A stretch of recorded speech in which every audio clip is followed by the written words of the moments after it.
deal with airplane peanuts.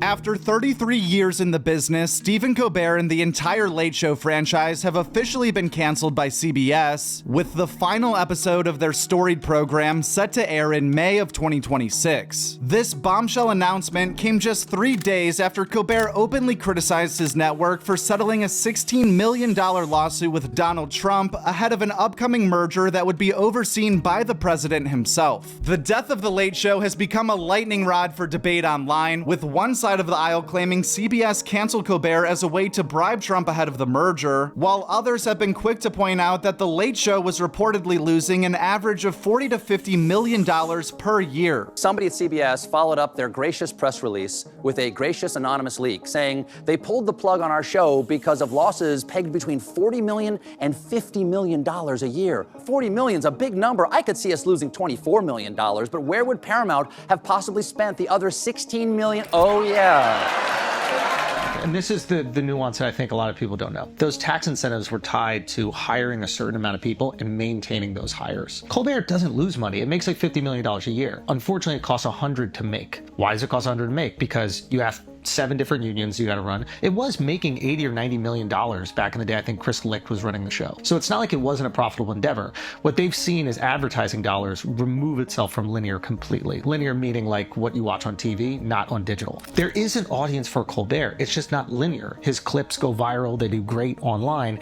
The show just hasn't adapted to where people watch things now. And the model is antiquated, and it's built in to this system to maintain these deals and relationships so it doesn't go. If you take that show and you do it in fucking Jersey or Connecticut, you can make that show profitable in a fucking second. But then you lose the tax incentives that keep you in New York in the first place. The fact that all of this happened just 3 days after Stephen Colbert called out Paramount's decision to settle with Donald Trump is certainly suspicious, although canceling the entire franchise instead of simply replacing the host does point to money being more of the problem. Regardless of the real reason this decision was made when it was, it's still no secret the overall product of late night talk shows has been rapidly decreasing over the past decade, really since the rise of the internet and social media, which allowed everyone around the globe to instantly see much funnier topical jokes right on their phones as the news was breaking. Meaning by the time late night gets a stab at the premise, their takes now seem hacky or just straight up stolen from Twitter. Mix that issue in with Donald Trump literally breaking the brains of all of these hosts over the last 11 years, and you're left with a bunch of guys all doing the exact same show, repeating the exact same viewpoints, and broadcasting live during the middle of the night to a target demo who went to bed at 8 p.m. Late night feels like it's on its way out. And could this have made CBS make their decision quicker? Sure. Are we going to have late night shows in 5 years? I really don't know. It doesn't seem like we are. There's people that go on late night, you know who they are. There's a lot of people that go on late night, no one really knows who they are. And so the host is doing like banter with someone who the audience doesn't know who they are, and they've never seen the show they're on, and no one knows what's happening. Not everyone, obviously. There's people that people know. But these people come on late night, and the host is like, hey, we got the new star at Carolina Blue here, and they're like, give it up for Jasmine Mitchell Stein. And, the girl will come on and she'll be like, Steven, such a fan, love you. And he's like, this show is great. No one's heard of the show. He's like, now this show, tell us about the show because it's amazing. This show you're on, everyone loves this show. It's called Carolina Blue. And she's like, yeah, it's about the Blue family in Carolina. They're super uptight. And then one summer, everything threatens to be unraveled by a really wild secret. And he's like, and people can't get enough of this show. And the audience is sitting there. They don't know what's happening. The show might as well be fake. The show might as well not exist. No one knows who the person is. What did I call her? Mitchell Stein. What was her name? What name did I just say? Carmen? Sarah? It doesn't matter what I said because it's every single guest on that show, for the most part, unless they're like famous, no one really knows who they are or what they're doing there. And he's like, so this show is amazing. It's an amazing show, and it's on It's on Hulu Plus. Even though all of that does seem pretty obvious, it still feels weird for me to be talking so matter-of-factly about the world of late night because, like everyone else my age, none of these shows have really been too relevant during my adult life outside of the occasional viral clip online. Which is why instead, we're bringing on someone who has been both a guest and a host of late night TV, the one and only Chris Stefano, who just got done filling in as host for Jimmy Kimmel Live on back-to-back nights. How was that experience overall, and what was it like getting your first taste of hosting late night TV the same week that they canceled Colbert? Well, that's what it is. I'm Chrissy Timing. I'm the king of timing. I proved that I could be the next late night show host. I proved I can do it right just in time for them to be canceling every single late night show that's ever been created. They are all going away within the next year. So it's perfect timing for me. But you know what I'll say? It's different than podcasting, because podcasting, you kind of have to be in charge of it all, think of the topics, the ideas, kind of free flow thought. The Jimmy Kimmel show, the Jimmy Kimmel Live show, their staff is so incredible. They have, I believe, a staff of like 200 people. And so you just got to control your little part. And you have so many people that do their job so well, because Jimmy, you know, it all starts at the top, and Jimmy runs like such a good, like professional tight ship that like everything down from Jimmy is just amazing. Like I really can't say enough. Like a lot of times people will just like glaze, you know, the guy that gave them an opportunity just to glaze them to like brown nose. And that's not this. This is like, I'm genuinely impressed with how great the staff is and how everyone just knows how to do their job at such a high level that it's one of those things where like truly, you know, I felt good about my performance, but it's really because like they made it so easy for me. Like all I had to do was control the things that they told me to do. And I did that. And it was like, oh, you know, not that it's easy, but I was like, they made it feel so easy for me because it's just such a well-run, oiled machine. And that is exactly the statement I'll say in court when I'm inevitably called to the witness stand soon. Well, that actually, you made it look easy. It was a great appearance, but that leads me into my next question. With these shows getting canceled or the future being unknown, why does it require such a crazy budget? Like I was almost thinking, could you shrink this into 10 people and do it on YouTube? They all have channels of 10 million subs and all this stuff. Why is late night required this huge scale? You know, I think that they probably could and maybe have already been thinking about that, or that might be on the way. We'll say though, I only did it for 2 nights, right? So I did it for 2 nights and it was great. I could feel how difficult that must be to do night after night after night. So I think that everyday grind of that show is what requires that big staff. Because I think if just for 2 nights, it could have been a crew of 10 people. It easily could have been, because it was only 2 nights. But to do that night after night for years and years and years, you just need a lot of people running that ship. And so I think that's why. But I think that there's always going to be a need for like daily topical humor, whether it be at night or whenever. And maybe that's on YouTube, or maybe it's on TV in a smaller way. But there'll always be like, people always want that. So I think that it's probably going to get scaled down, maybe go away for right now, but then come back in some kind of way and get scaled down, because you know, you see what happens, right? Like even the biggest movies, like everything is nostalgia. Happy Gilmore 2. Everybody wants it the way it used to be. So like YouTube and social media is all great and we're all leaning into it. We all have to do it. And honestly, the best late night show would probably be the one that I could do on the Mr. Beast YouTube channel. Like that's really what I'm trying to suck off. I want to glaze Mr. Beast and just get on his channel. That would be sick. That is where the eyeballs are now. So I would be willing to do that. Just be Chrissy Beast. People want, there is, like you just see it in most entertainment, they're craving like this nostalgia. Like, so I think maybe it goes away for a little bit, but then eventually people are like, oh, I kind of miss that format. And I don't think it ever comes back in the scale. Like, I don't think you'll see the $20 million a year hosts anymore. I just don't think the eyeballs are there. But I have to imagine it either morphs into something, you know, smaller, or just becomes something entirely different, but like the same idea. Yeah, it's almost like if Josh Johnson had like a guest interview after his weekly stand-up set. That's basically late night. Just on YouTube. That would, see, I want to do that. I want to be sitting at a desk right after Josh Johnson does an hour on, you know. Yeah. Well, and I feel like you guys could do that, like being like just almost like live podcasts, or like with stand-up mixed in is basically what late night is. Like how you guys already are doing live podcasts at comedy clubs or even theaters. Here's the thing. Here's what I do know too, is like people, the powers that be that run these networks, they're not just going to go away because YouTube, there's so much money in television and streaming still to this day. It's not what it was, but there's so much money that those people are not just going to go away. So they'll find a way to get their product out on the new medium.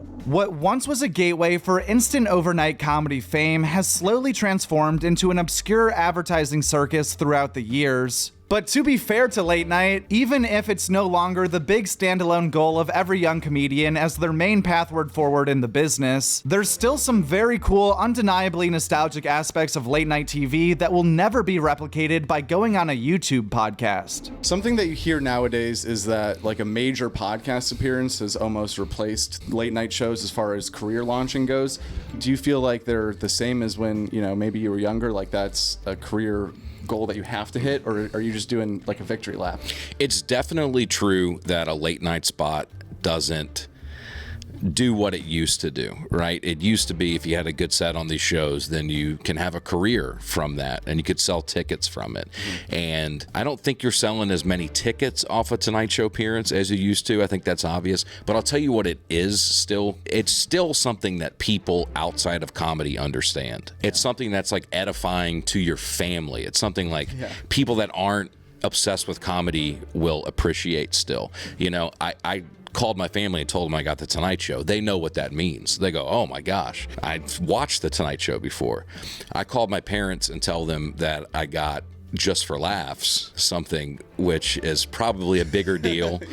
They have no idea what that means. Right, yeah. So, and just like friends and family hitting me up and texting me, it's a bigger deal than comics like to give it credit for, but not for selling tickets. It's just like a cool thing that people understand that it's a big deal and it's a fun milestone to get. Yeah, that definitely makes sense. I completely agree. Yeah, because sometimes people almost not like discredit it, but they're like, oh, it's also still cool to just like, I mean, I've obviously never done a Tonight Show, but like it's like it seems like a real thing. It's not like self-made. There's like interns there and there's like makeup or Yeah, it's validating for a entertainment institution to come do comedy on our show. Yeah. So I don't know if a single person will watch that and then go buy a ticket to my show, but it's still a cool thing to have done, and I'm really excited about it. There does seem to be a path forward in all of this, where some of the glamour and tradition of late night TV could meet the new age of YouTube and how people currently consume content. All of these late night accounts on YouTube have an insane amount of subscribers. In fact, the Jimmy Kimmel Live channel shockingly has more subs than JRE. Realistically, with a smaller operation, the show might have to go from every single night to more like 3 times a week. But honestly, that would probably make all the episodes a lot better if they had time to focus on quality over quantity. Take the same exact model that a lot of us did during a time where we felt like we couldn't say or didn't get the opportunities on traditional networks or whatever. You go, you do it on YouTube, and if it explodes or it dies, and that's the people will decide. But what a badass move. And if you really want to hold the powers that be accountable, like there's a perfect opportunity for it. I think there'd be so much support just off the rebelliousness of it. Like it'd be awesome to see. You're going to shut me down? Fuck you. I got some money and I got a great staff and we're going to make great shows, and it could be a smaller version of it. But to me, that is just such a great... What multiverse would that be, where the mainstream media is super pro-Trump and then the internet media is Trump? He sucks. How cool would that be? I'm sure the YouTube thing has been brought to Stephen Colbert many times by now. His first monologue after getting fired received over 10 million views within the first 3 days on YouTube, which shows the insane power he still has on this platform. Of course, his $15 million yearly salary won't be quite the same, but just like how every pendulum swings back and forth, we're now heading into an era where Kill Tony will be on Netflix and The Late Show will be on YouTube. A sentence that would have been unfathomable to imagine even 5 years ago. If you had to do a bet right now, but I know you're not a betting man, but if you had to, what is the future of late night TV in 10 years? I think the future of late night TV, if I had to bet, I'd be willing to bet all my money that it still exists in some form, but it is exclusively on YouTube. And last question, this is our Patreon question of the week. You don't have to name any names, but what is the worst advice that you got before hosting late night? The worst advice that I got.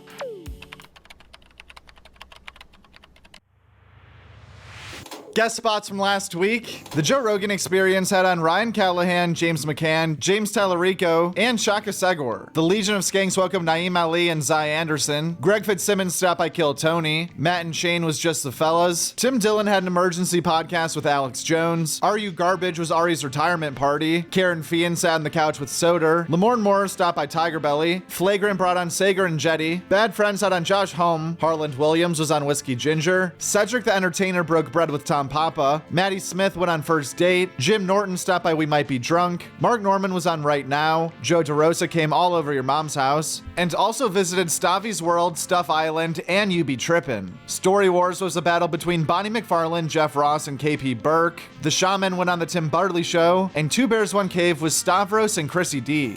I would love for you guys to talk about Indian people today. Okay. I've run into a bunch of Indian people on my trip. Pause this for a I'd love to second. hear your take. Any good stories about Indian? Bert's like, he's ironically outsourcing Indian racism to us. He's like, why don't you guys try and say something that'll get your careers ruined And on when our a guy podcast? when a guy like Bert says it, I don't know if he's talking about Native Americans or people from India. Yeah, that Because is the way true. he's saying he's putting some stank on Indians. Sure, So I'm like, sure. are you talking about like Civil War Native Americans? Like the Cherokees? Or are you talking about people from India? Well, yes, this is a man who's been thrown out of many Seminole casinos in his life. You know what I mean? But all right, let's keep going. Yeah. I'm, by the way, not doing that. 100% not just giving my thoughts on a race, carte blanche. Joaquin Phoenix visited this past weekend with Theo Vaughn. Greg Warren took a ride on the Heartland Highway. Bobby Lee went back on Next We Have. Jim Jeffries did stuff with Howie Mandel. Camp Gagnon welcomed Zachary Trezitz and Christian Hansen. The Solid Show talked to a dinosaur. Renee Vega stopped by Birdcast. Sag Daddy DePod had on Ian Fidance and Mike Cannon. Josh Francis stopped by Dad Meat. Graham McDowell hit the links on No Bad Lies. Harley Flanagan experienced being Ian with Jordan. The Sklar brothers sat in the way back. Joe Montaigne stopped by the Honeydew. Harry Sisson was on the Adam Friedland Show. Rich Voss and Colin Quinn were on Jim Norton Can't Save You. Mike Lawrence was on Madhouse. Vinny Guadagnino applied for co-host Wanted. Tuesdays with Stories, Chrissy Chaos, Son of a Boy Dad, The Church, History Hyenas, The Duncan Trussell Family Hour, and Rough Week all did not have guests. Dan Soder was on Cockfight, and we posted a 40-minute video of Dan Soder's funniest impressions that you can check out right here on Joke World. As far as new stand-up comedy specials that are either out right now or coming out soon, there honestly have not been a lot this summer. But the big one this week is Joe DeRosa, I Never Promise You a Rose Garden, streaming right now on YouTube. There's also a pair of exciting new projects coming out over the next few weeks, both on Netflix, starting on July 29th with Dusty Slay Wet Heat, and on August 12th, Jim Jeffries' Two-Limb Policy will premiere on the platform as well. And not technically stand-up specials, but this week we have brand new episodes of Roast Battle League and Dr. Phil Live that both came out on YouTube, along with a new 45 minutes from Josh Johnson about the viral Coldplay concert Kiss Cam thing. If only one of them had reacted badly, they might not be in this situation. But she went, oh! And then the man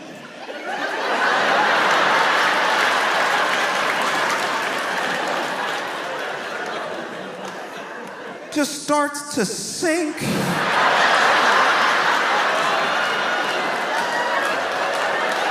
Where did he go? No, for real, where did this dude go? This man didn't just duck under what he thought the camera could cover. This man got caught. She turned around and he went, ooh,